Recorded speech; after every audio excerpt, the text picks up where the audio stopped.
Feedback means expressing your perception of someone else to that person in a supportive way and with that person's benefit in mind.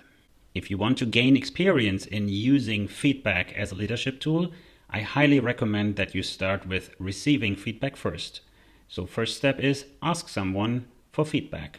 Choose someone that you trust and like. In a feedback session, you have two roles, the feedback receiver and the feedback provider. They both should agree that this feedback is very subjective.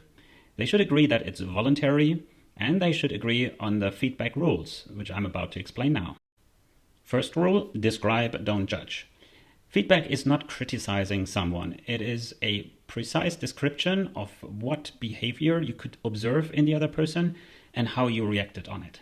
Second rule, feedback should be concrete, not general.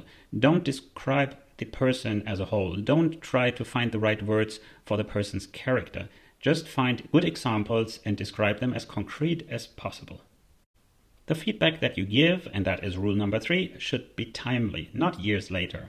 Try to refer to situations that the other person also remembers. Last but not least, feedback of course should be confidential. Don't do feedback sessions in public. Don't tell other people what kind of feedback you give. You want to know how that might sound like? How about this? In that example I gave you, I would describe your behavior as, my impression was, I was thinking, I felt like.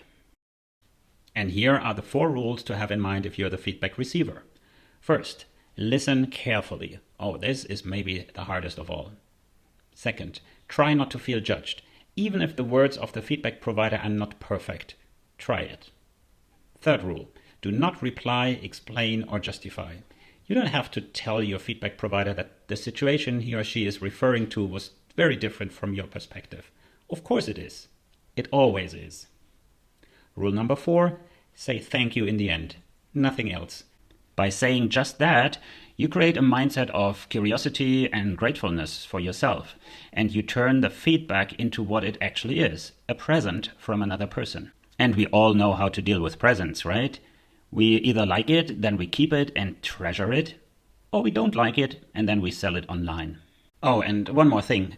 Feedback is not the same as a reply, so please avoid sentences like, oh, here's our offer and suggestion for you. We really look forward to your feedback.